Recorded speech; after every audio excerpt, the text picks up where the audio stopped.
नमस्कार एंड जोहार दोस्तों। आज के इस वीडियो में हम बड़े ही विस्तार से चर्चा करेंगे कि झारखंड में रिचेस्ट रिसोर्सेस होने के बावजूद भी झारखंड को पुअरर स्टेट्स के तौर पे क्यों काउंट किया जाता है। इंट्रोडक्शन। झारखंड भारत के संसाधन संपन्न राज्यों में से एक है और इसे फॉरेस्ट लैंड का टैग दिया गया है। यह देश का पूर्वी भाग है जहां कोयला, यूरेनियम या लौह अयस्क, तांबा, अभ्रक, बॉक्साइट और भी बहुत कुछ जैसे बहुमूल्य खनिज संसाधन है। झारखंड में घने जंगल, झरने और वन्य जीव के रूप में प्राकृतिक सुंदरता का अनूठा मिश्रण है। यह चीजें इसे इको टूरिज्म के रूप में एक उभरता हुआ गंतव्य बनाती है। इन सभी नेचुरल बेनिफिट्स के साथ साथ झारखंड अभी भी भारत के सबसे गरीब राज्यों में से एक है। संसाधनों से समृद्ध लेकिन विकास में पिछड़े राज्य का विरोधाभास एक जटिल मुद्दा है। इसकी जड़ें इसके सामाजिक, आर्थिक और राजनीतिक कारकों में गहरी है। Resource management and corruption. Bharat में खनिज भंडार का 40% झारखंड राज्य में रखा गया है। उनमें से अधिकांश का इन्वेस्टिगेशन नहीं किया गया है या उनका मिसयूज किया गया है।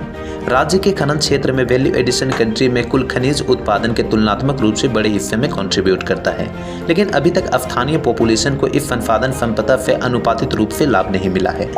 एलोकेशन ऑफ माइनिंग राइट्स में गड़बड़ी, इलीगल माइनिंग, एनवायरमेंटल प्रोटेक्शन ने यह सुनिश्चित कराना चैलेंजिंग बना दिया है कि यह क्षेत्र सस्टेनेबल डेवलपमेंट हासिल करे। इन रिसोर्सेज से बुनियादी ढांचे, हेल्थ और एजुकेशन जैसी डेवलपमेंट प्रोजेक्ट्स में मिलने वाली संपदा के बजाय करप्शन प्रैक्टिसेस के कारण संपदा का मिसयूज हो रहा है। झारखंड में आबादी का एक बड़ा हिस्सा बुनियादी सुविधाओं से वंचित है। Lack of industrial development. Jharkhand में कच्चे माल की भरमार है, लेकिन यहाँ अभी तक कोई ऐसा मजबूत इंडस्ट्रियल डेवलपमेंट नहीं हुआ जो इसकी अर्थव्यवस्था को बदल सके। हालांकि राज्य में कुछ बड़े पैमाने की इकाइयाँ मौजूद हैं, जैसे कि जमशेदपुर में टाटा स्टील और बोकारो में स्टील प्लांट, लेकिन इसकी क्षमता के अनुसार इसे और डेवलपमेंट किया जाना चाहिए। चूँकि बड़े पैमाने के इंडस्ट्रियल रेयर नहीं है, इसलिए स्थानीय लोगों के लिए रोजगार के अवसर कंपेरेटिवली कम हैं। अधिकांश निवासी नौकरी के उद्देश्य से दूसरे राज्यों में चले जाते हैं, जिससे पलायन और प्रतिभा पलायन की दर बहुत अधिक हो जाती है। नतीजन राज्य में प्रचुर प्राकृतिक संपदा होने के बावजूद गरीबी एक समस्या बनी हुई है। Tribals displacement and social inequality. Jharkhand में रहने वाले ट्राइबल्स की पॉपुलेशन बहुत बड़ी है और आदिवासी स्वदेशी समुदाय इसकी आबादी का 1/4 हिस्सा है। ये समुदाय मार्जिनल ग्रुप के अंतर्गत आते हैं और माइनिंग और इंडस्ट्रियल प्रोजेक्ट से बहुत दूर हैं। प्रॉपर रिहैबिलिटेशन के बिना बड़े पैमाने पर विस्थापन सामाजिक अशांति पैदा करेगा और कई आदिवासी परिवारों की आजीविका खत्म हो जाएगी।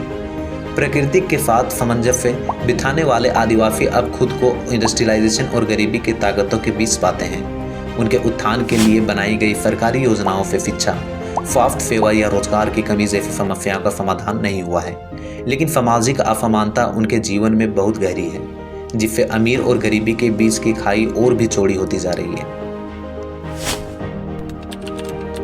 Poor infrastructure and connectivity. Jharkhand राज्य इंफ्रास्ट्रक्चर के मामले में काफी पिछड़ा हुआ है, खासकर ग्रामीण इलाकों में।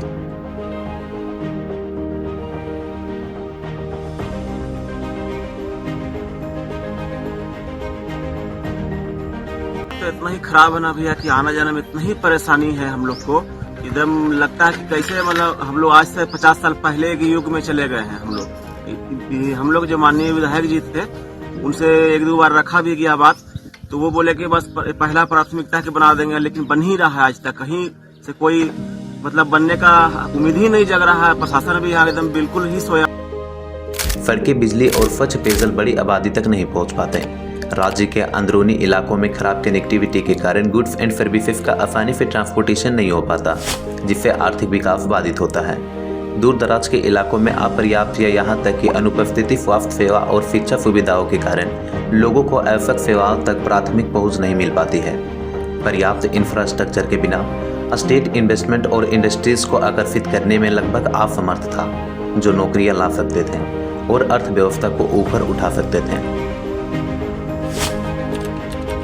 Teacher shortages and skill gaps. शिक्षा आर्थिक विकास के लिए एक महत्वपूर्ण प्रेरणा है।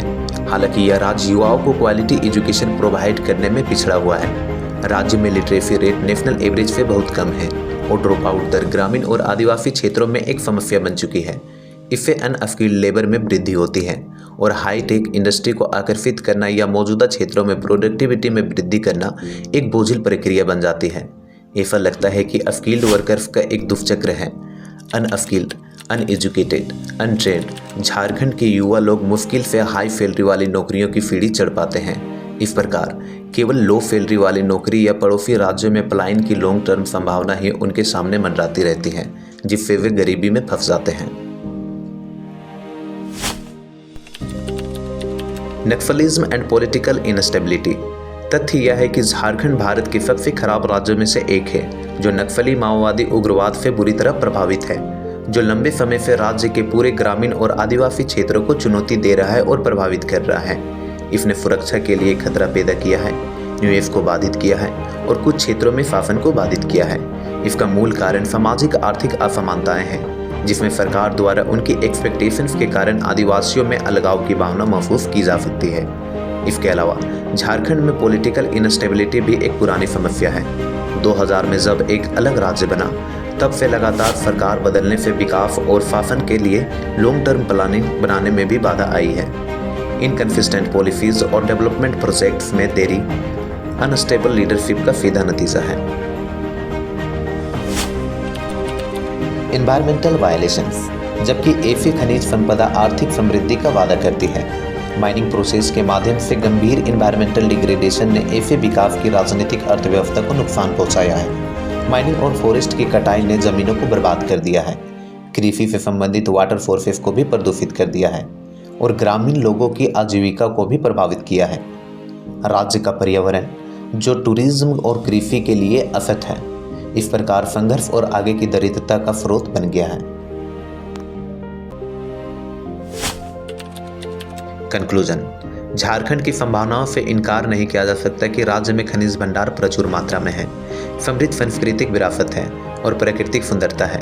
ऐसे संसाधनों का दोहन विकास को आगे बढ़ाने के लिए किया जा सकता है, लेकिन यह तभी संभव है जब हम राज्य की प्रगति में आने वाली स्ट्रक्चरल बाधाओं को दूर करें, गवर्नेंस में इम्प्रूवमेंट, करप्शन में कमी तथा यह इंश्योर करना कि प्राकृतिक संसाधन वास्तव में स्थानीय आबादी के लिए लाभकारी हो सकते हैं। एजुकेशन, हेल्थ सर्विसेज तथा बेसिक इन्वेस्टमेंट राज्य की आबादी को गरीबी के इस चक्र को तोड़ने के लिए सभी अवसर प्रदान करने के लिए आवश्यक होगा, जबकि इंडस्ट्रीज में वृद्धि प्राप्त करना तथा एनवायरमेंटल सस्टेनेबिलिटी इंश्योर करना समय की मांग है। पुनर्वास तथा समावेश प्रक्रियाओं को इसमें शामिल किया जाना चाहिए, जिससे आदिवासी आबादी को स्ट्रॉन्ग बनाया जा सके।